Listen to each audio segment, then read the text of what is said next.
Do you typically work one map at a time, or do you kind of bounce around? Uh,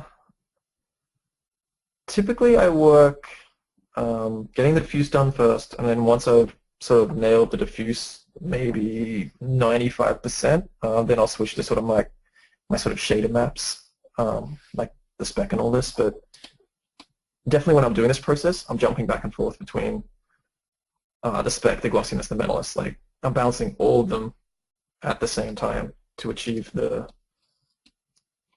material definition and type that I need to, because they're all working together to create the specular highlight. Um, Combined, they give you the result you need. You sort of can't really work on them independently.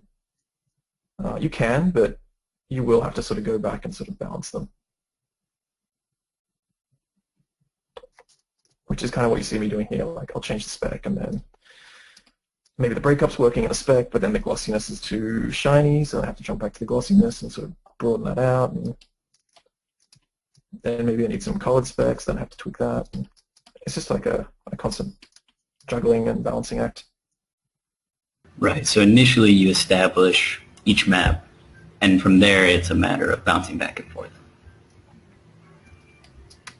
Yeah, like you saw me do at the start. Like I sort of guess at sort of certain values. You get at least something out there and something into the engine to sort of balance things from. It's like a reference point almost.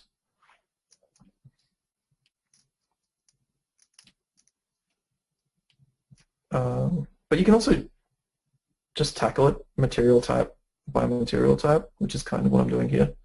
Just jumping from like the metal to the fur to the gems, etc. Cool.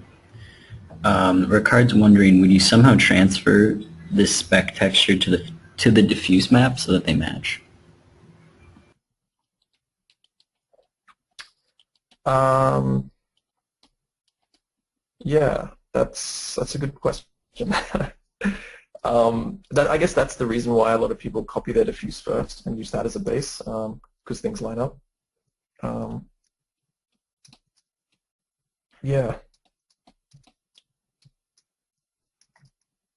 definitely. I think once I sort of fine tune the sort of textural breakup on the metal a lot more in my diffuse, then I'll be using that um, in addition to this sort of spec map that I've painted. And the fur as well, like you can copy that back to the diffuse and sort of overlay it softly back onto that. Yeah, that's a good point. That's a very good point. Cool. So you would do that, but you want to maybe keep it subtle, it sounds like. Yeah, and again, that's probably something more I would do with a very sort of realistic character. Since this is quite stylized, it's probably something I would do just to help sell the metal regions a bit better.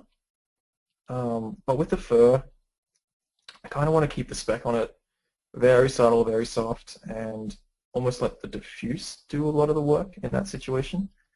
Um, and with the rest of the elements, the spec information in that situation isn't so dramatic that I sort of want to put it back into the diffuse. Like the gems, I don't really want to do much. The eyes, I don't. The rope, I definitely won't. Maybe the horns, I will. There might be some scratches and things in that that I will need to sort of link up, but yeah, I think the metal will probably be the major one in that situation.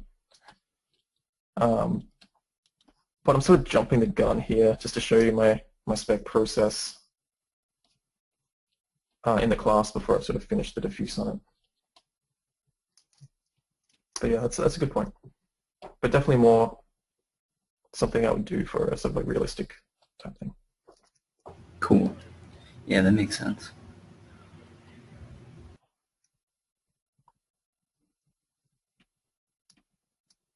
Maybe the fabric though. The fabric could do with some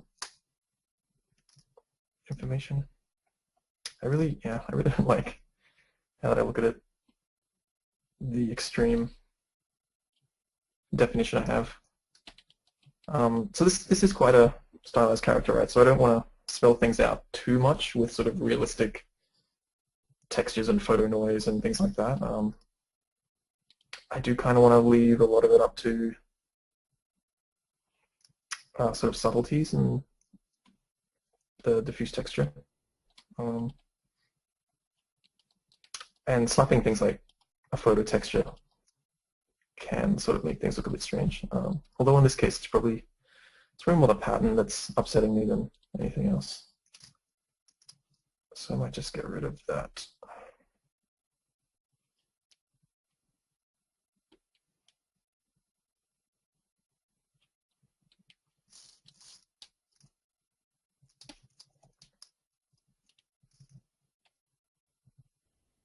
Or instead of using photos, you could just actually maybe paint something a bit softer.